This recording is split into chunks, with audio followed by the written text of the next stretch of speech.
welcome back to another episode of Relationship Tea with Tina.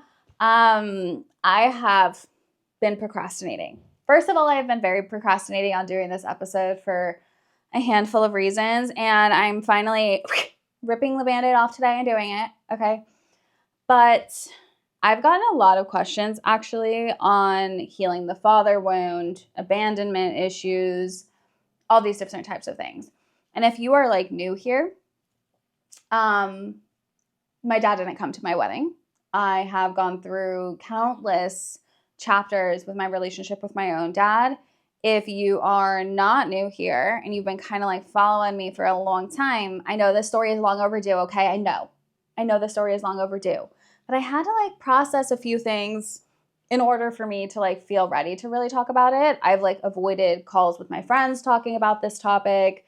I have, honestly, because it's been a really big struggle for me. And it's taken me a very long time to process this particular time that I have chosen to no longer speak to my dad. I was going to say to make a long story short, but I don't think that I can make this long story short. Like I got to like kind of go back to the beginning to tell you guys. And I am going to give you some tips on how to navigate and heal through a father wound. If you want to skip to that part, fine. But I think that there needs to be a little bit of context and I want you to get to know my story a little bit. Because it's a story. Okay. So let's just start from the beginning. Okay. My parents got divorced when I was very young. My parents got divorced when I was around 7. My brother and sister, they were twins. They were around 4 years old. My mom moved away and my dad stayed behind. And my dad was always like in and out of my life. It was one of those relationships where I don't have a lot of memories with my dad. And that makes me really sad to think about. And it's been something that's been coming up for me a lot during this processing period for myself, because I try and be like, well, was he a good dad to me? Was he there for me? Do I have memories back to this time in my life that I can potentially hold on to? And honestly, they're very few and far between. Very few and far between. I think that being a child of divorced parents is hard in general. And my mom was never somebody who kept me from my dad, kept me and my brother and sister from my dad. He was always kind of just like popping over when it was convenient for him. We didn't really have that kind of like set schedule that a lot of children of divorced parents have. It was very much kind of like, oh, you want to come over and see the kids? Okay, cool. They're home at this time. Sure, come by. It never felt very kind of like, I want to see my children and I'm going to make sure that I get that time with my children. Wow, that's a processing as I am saying this out loud. Weird. I know my dad had a rough childhood growing up. I can acknowledge that, okay? I can acknowledge that he didn't have his own very good role model for what being a father should look like.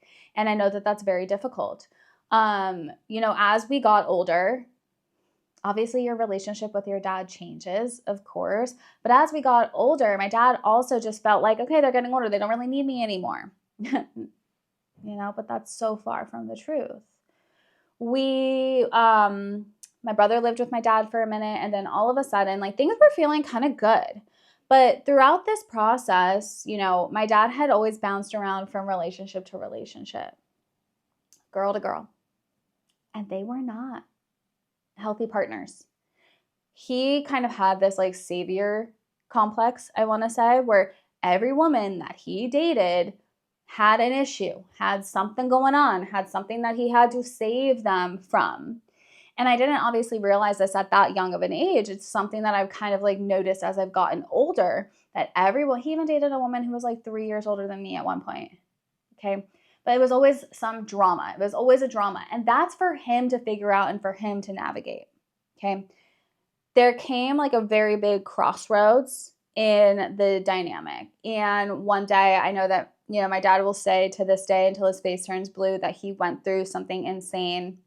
And it was all like a financial spiral. He sold his company. He sold his house. He packed up his shit and he moved like 3 hours away from me and my brother and sister. And that was extremely traumatizing at the time. It was kind of the start of an abandonment wound. It was kind of that feeling of like, what is better than being here in close proximity to us? And to him, what was better was buying property, building on this property, digging himself out of this financial hole that he got into. You know, logistically, okay, makes sense. Emotionally, tears me apart, of course. Okay, so he was gone. Like majority of like my high school years, he was not there. And that's such a mind fuck for me to kind of like be like, my dad probably has no idea what my first job was. My dad probably can't tell you the name of my first boyfriend and the fact that he broke up with me on my 18th birthday. My dad can't tell you any time that I was in my abusive relationship because he didn't even know how bad it was. He can't even tell you that he saw me go to prom or homecoming or be there for those moments that when I sit back and think about, wow, that's kind of fucked up, right? And that's really difficult for me to kind of digest and to process that he didn't get to see any of those chapters of my life. And I kind of made peace with it at the time because I was so young. I didn't really realize the impact it was having on my life and the effect it was having on my relationships. With my first boyfriend, oh my God, I clung to him so deeply because as a girl, the relationship we have with our fathers is like the first example of what love is supposed to look like, what love is supposed to feel like, what a healthy dynamic is supposed to be, how we're supposed to be treated in a relationship. Now, my first boyfriend treated me amazingly. He was a great guy. But as soon as he wanted to like end things, I thought my world was over. And it just kind of like created this moment of, holy shit, I need a man in my life, right? Because I had had boyfriends. You guys, I'm not exaggerating. Since I was in preschool, I had a boyfriend in preschool. And that is a whole nother episode that we should unpack. But I really do think that it has something to do with the relationship dynamic that I did have with my dad, okay? So right after I got dumped from my first love on my 18th birthday, I went directly, like minutes into the relationship with my abusive ex, okay? And that is when I really started to realize the father wound that I had was showing up in my relationship with him. I was so afraid of losing this new relationship, so afraid of this guy. I would do anything that he said. I morphed myself into him and started doing things that I didn't even recognize myself that I was doing. Like I was a competitive cheerleader my entire like a child adulthood, I guess we could say. My dad came to one cheer competition and he always went to every one of my brother's baseball games. That's another point that we should note for later on in the story. Went to every single one of my brother's baseball games, never came to a cheer competition. And, you know, when I started dating my now ex, like I started partying. I started experimenting with like everything under the sun. And I had my like party era. I got suspended from school. I was doing things that I really should not have been doing. Like that was like my rebellion moment. As soon as cheer ended and I dated this guy, like every daddy issue that I had was just kind of like being poured into this abusive relationship. When that relationship ended, my dad's still not in the picture, still not around. Okay, whatever, right? Let's fast forward to then me getting into my now relationship with my husband. Okay, best thing that's ever happened to me, obviously. My dad has probably had, I can count on my hand, like 3 or 4 conversations with Anthony, my husband, 3 or 4 conversations. And to this day, I know that he judges Anthony based off of like a photo that I sent him on our way to Coachella one year in 2014 when we were both 24 years old. Anthony was like looking at the camera and he was like, or whatever. And my dad still like judges him off of that one interaction. He got mad that Anthony didn't ask him for my hand in marriage permission when why? Why would that expectation be there? Because he has not been around. Anthony asked my mom and he asked my brother, okay? So my dad felt that entitlement to that tradition that was there when he's made no effort to get to know him. Now, as an adult, as I've started doing the work that I do, I have started to realize that my dad does absolutely have and show some narcissistic tendencies. But I didn't know that at the time. Of course, I didn't know that at the time until I was starting to be educated on what it meant to have a narcissistic parent. When everything is about him, right? He can never empathize with me and my feelings. Every conversation I have is about him and about his life and his feelings and him yelling at me and him not being able to hold space for me, okay? Him doing his own thing and his relationships always being put first before his relationship with like me and my brother and sister.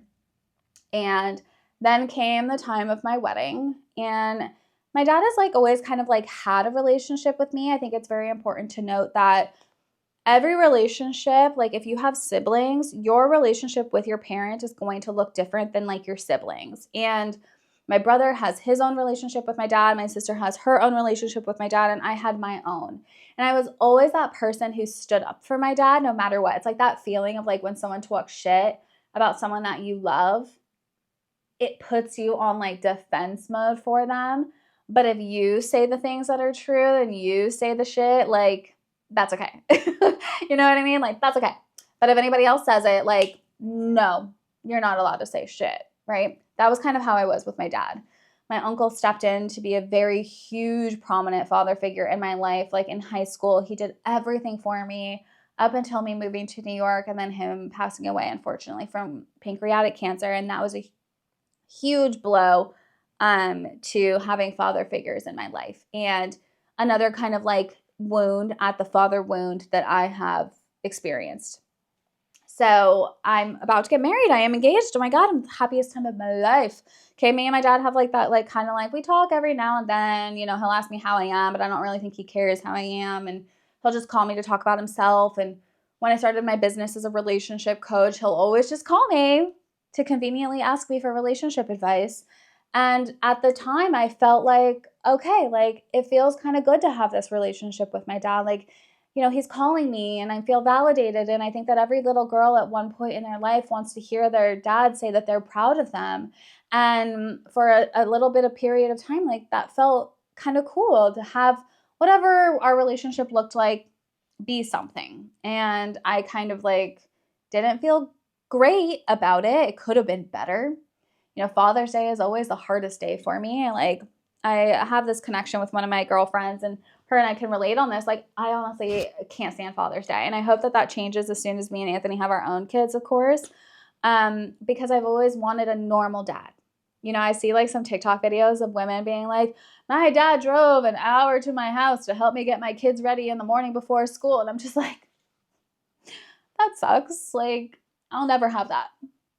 I'm happy for them, and I'm happy for anybody who has an amazing relationship with their dad, but I think that it's always a void that feels like it can never be filled. So then the time of my wedding came around, and me and my dad were on decent terms. He was, of course, dating someone new, as he always was, and we got into a disagreement about where we were going to meet for dinner when I was in LA looking at venues for the wedding, and he and I hadn't seen each other. Like we go years without seeing each other, like 2 years, 3 years. Like I think the longest was like 4 or 5 years. I didn't see my dad. Can't remember the last time I even spent a holiday with him.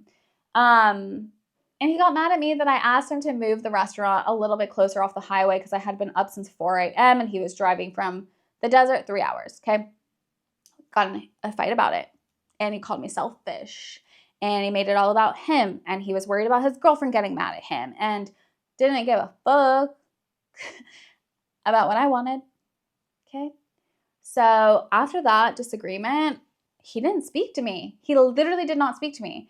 I reached out countless times, texted him, tried to extend the olive branch. Hey, we need to talk. I'm getting married. And then I started being like, I need to set some boundaries around this because this is not feeling good for me. And that was like really the first time that I started remaining very, very strong in the boundaries that I needed to set with my dad. You know, when you need to set boundaries, pay attention to what has you feeling uncomfortable, what has you feeling resentful, and what doesn't have you feeling safe emotionally and or physically. And I was feeling all of those things. I did not feel emotionally safe with him because I could never tell him how I felt.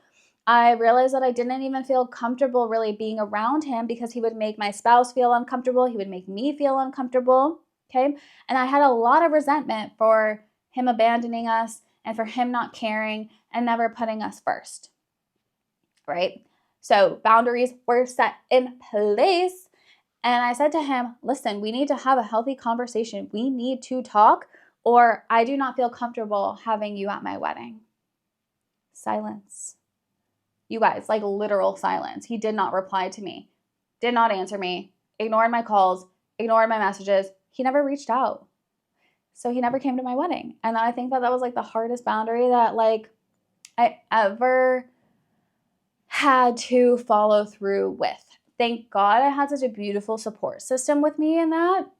My husband is an amazing support system. My mom is an amazing support system with that whole thing. You know, my godmother was an amazing support system whose house I got married at. Like, I have good people in my corner. My friends who can really understand and empathize what it feels like to navigate a father wound.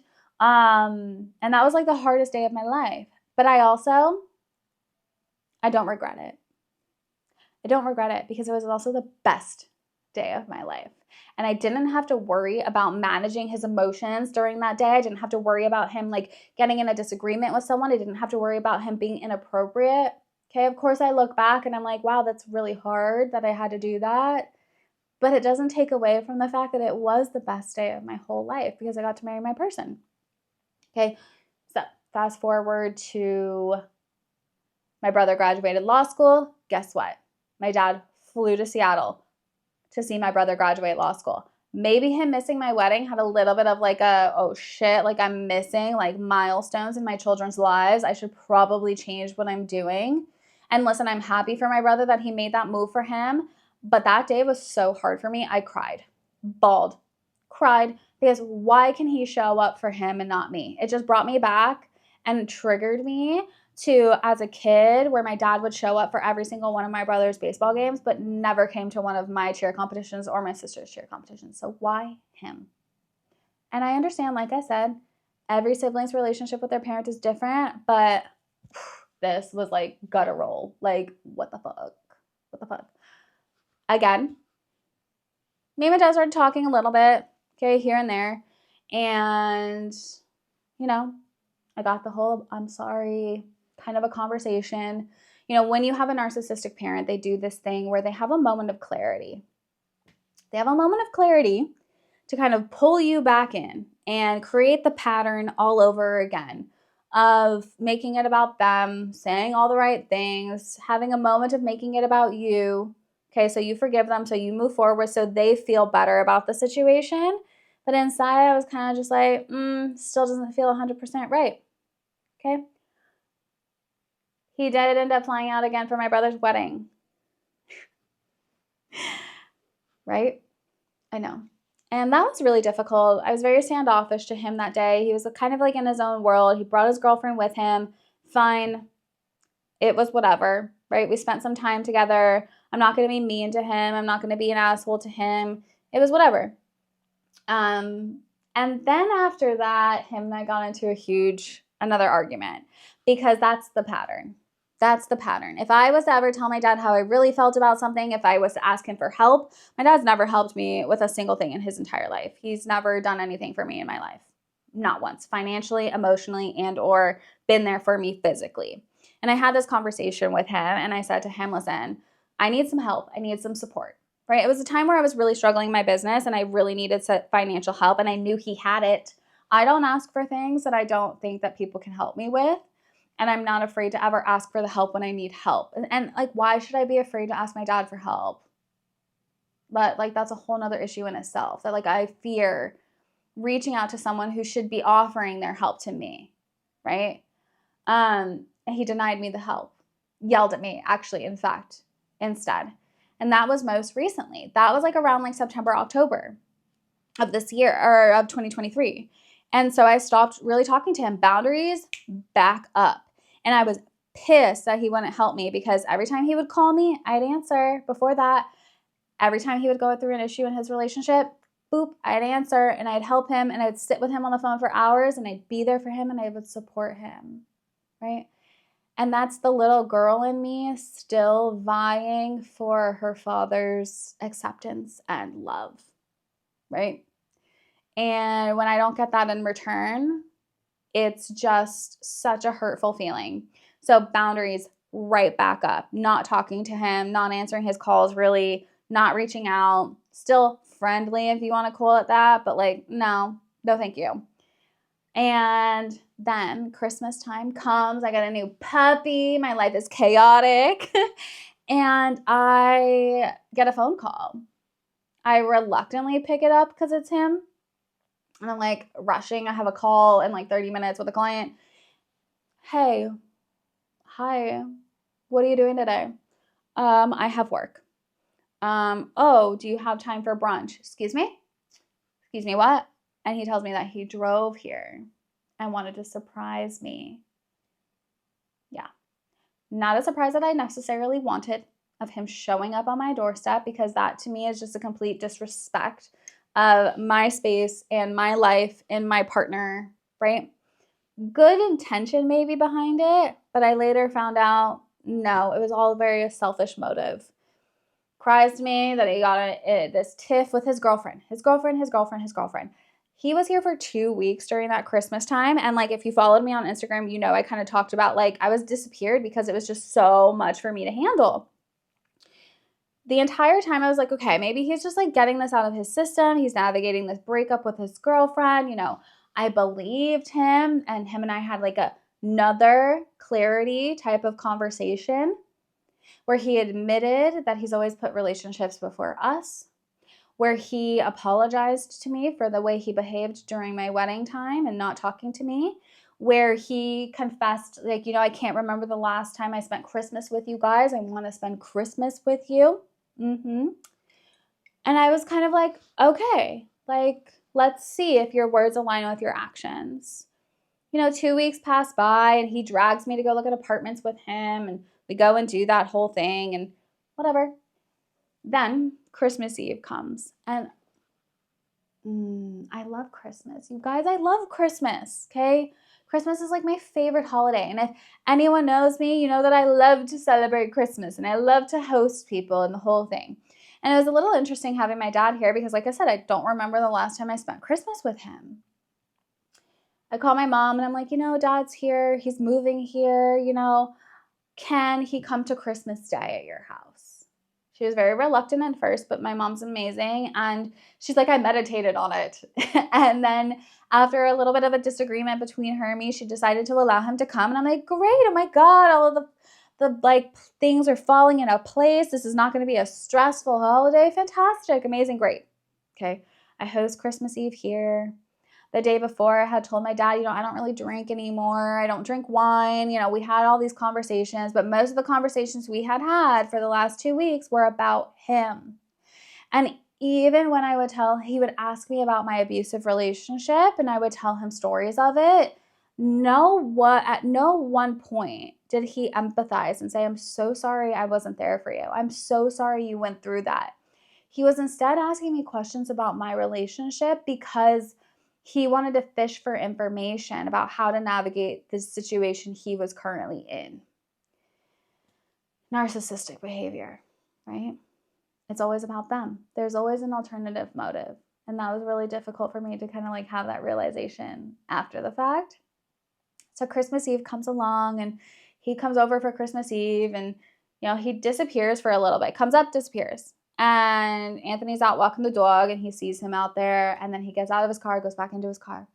And he comes upstairs and he's like, oh, I got you a gift.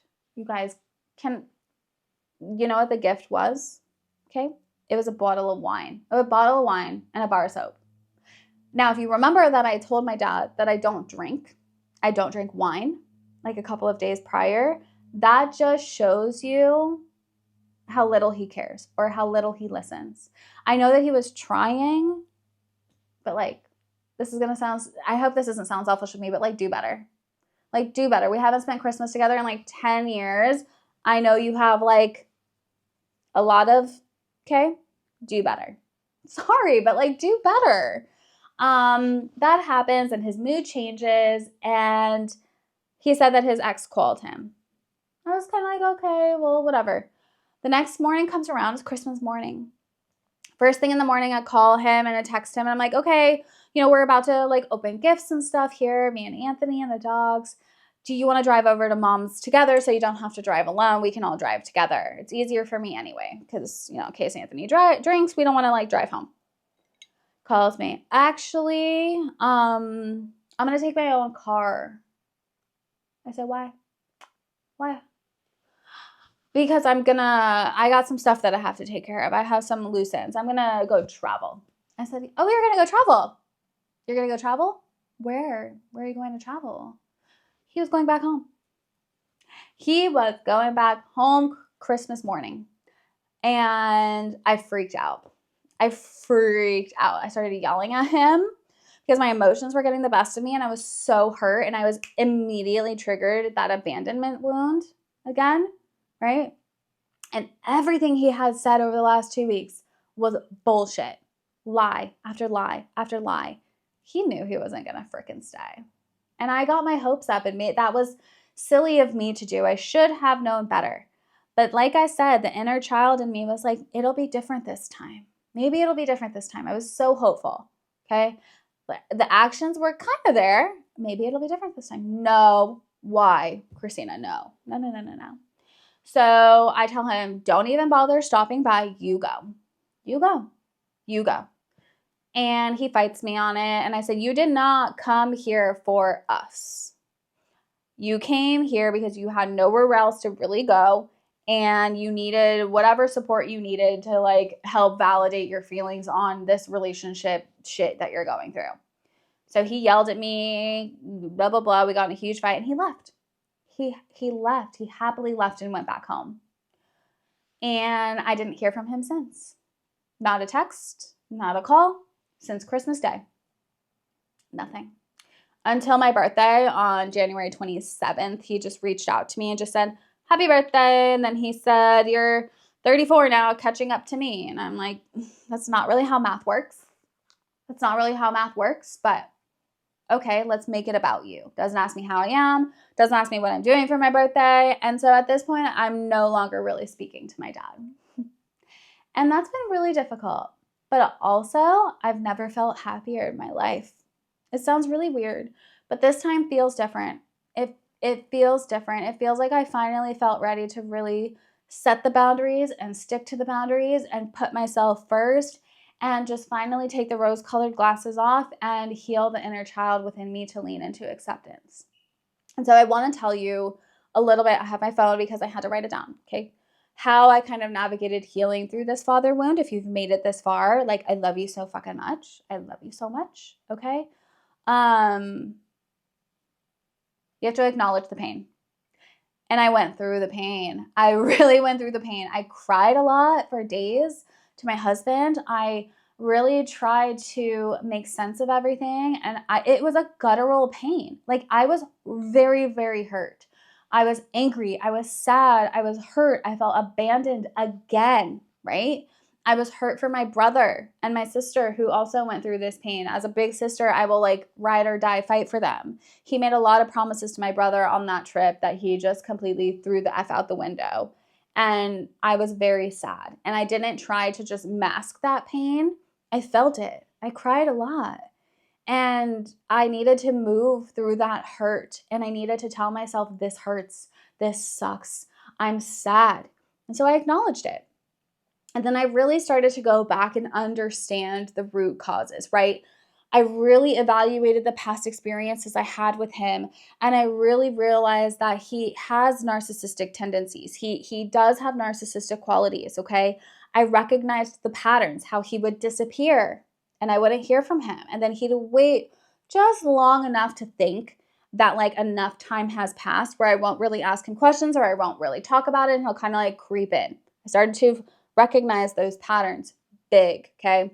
And I really started to realize all of the interactions that I had with him and how they caused me pain, because a lot of the conversations that I had with my dad would end in tears. And so I really had to understand the root cause of the pain that I was feeling and really realize that like I was being triggered. My abandonment wound was being ripped open again, right? And that takes time. And that takes maybe potentially even reaching out to support like someone like me to help you dig deep into those root causes.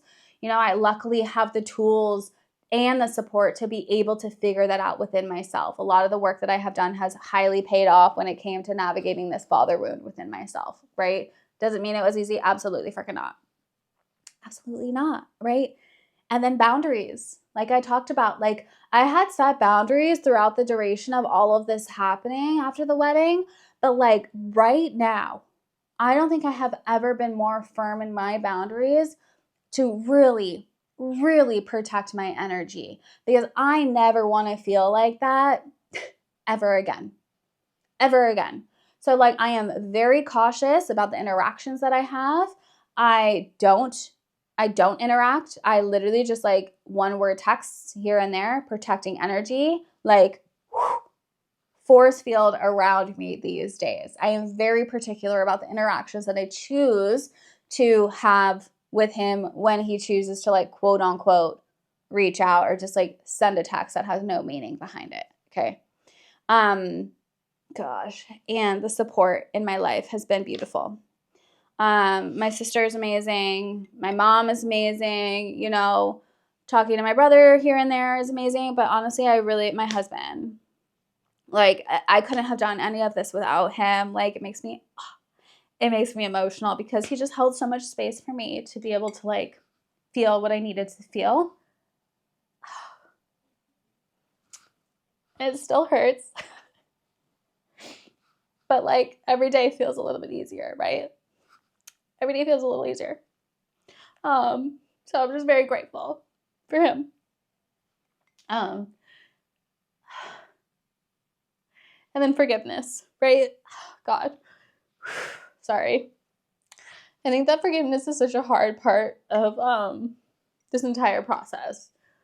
And when I work with a lot of my clients, you know, I encourage them to lean into forgiveness, not for the other person, but for themselves when they feel ready to do so. Sometimes people aren't ready to forgive. And I felt like for a very long time, I would have conversations about needing to forgive and needing to let go and needing to like cut that tie, emotional tie. And I didn't feel ready yet. But like within the last like couple of weeks, like 2 weeks or so, like I have literally been like, I'm so ready. I'm so ready to forgive. I'm ready to move forward. I'm ready to let go, because holding on to that was really holding me back. And ever since I let go of that, I feel free. I chopped my hair off. My husband and I are having more, let's just say, physical intimacy than ever before. That is going to be a whole nother episode, but I feel like a weight has just been lifted off of me. I smile more now. I feel more comfortable in my own skin because I'm like really pouring into my own cup. And I feel like I really just finally let this chapter behind and made peace with it, right? An exercise, if you want an exercise that I do give my clients, if you have any areas of your life that you do need to lean into forgiveness, okay, write a letter. You don't have to send it. Write a letter and then burn it. Get everything out you want to say to this person and then just like burn that shit, okay? And really give yourself permission to let go. You know, reparenting yourself is also very important, right? Learning how to meet your own emotional needs. And for me, it was not abandoning myself when things felt too hard, which is also why I think that I feel really good these days, because typically in like, for example, my workout routines, I would always abandon things when they felt too hard. And I would tell myself I can't do it. And any hard combo with my husband, I'd run away from, right? But you know what? I didn't want to abandon myself this time because I was sick and I needed to reparent myself with the abandonment wound. And I am like 20 days into my new workout routine and I have never felt more confident in my entire life. Another contributing factor to the amazing, like 4 times in 4 days physical intimacy with my husband and I don't know what the hell is going on, but like I like it. But I'm more open. He says, I asked him last night, I'm like, what do you think the difference has been lately? He's like, your aura. I was like, oh my God, that's so beautiful. That's so beautiful. He's like, yeah, your aura just feels more open. And I was like, oh, that's a very interesting perspective. Huh? And then lastly, it was like finding acceptance. You know, my dad's never going to change. This is who he is. This is who he is. He's never going to change. And now I have been shown that. Even when he started to show tiny little signs, and I was like, oh my God, he's growing, he's changing, he's healing. No, that was just his narcissistic clarity coming through. He wasn't changing. People only change, not when they say they're going to change, but when their behaviors display that change. And he wasn't changing his behaviors. His behaviors were exactly the same. And I found acceptance in that. I was like, he's never going to fucking change. And I can't control that. I can only control my controllables, and that's me. That's myself, right? That's how I choose to respond to what is going on. And then that is me redirecting my focus into my own personal growth. And that's what I've been doing. And it has been the most amazing thing in my life. It really, really has. And I know that story was very long, but it was, oh my God, it was so long overdue to like get off my chest. And I think that a lot of times people really need to hear these things if you're experiencing it, so you know you're not alone. You know, we hear people throw out the term daddy issues all the time, and like, it's a real thing. It's a real thing. But they only become issues when we allow them to become issues. Like right now, I don't consider myself having daddy issues. I consider myself healing the father wound. I consider myself navigating healing from having a narcissistic parent, right? I'm no longer allowing the daddy issues to be issues. Does that make sense? I hope it does. If you made it this far, gosh, again, I love you guys so much, and I'm so grateful for all of you. And if you have any questions, literally at all, about navigating your own father wounds, if you need your own support, like, reach out to me. Let's talk, because you don't have to go through it alone. And, you know, if you're listening to this or watching this in the morning, afternoon, or night, my loves, like, I hope you have an amazing morning, afternoon, or night. Cheers.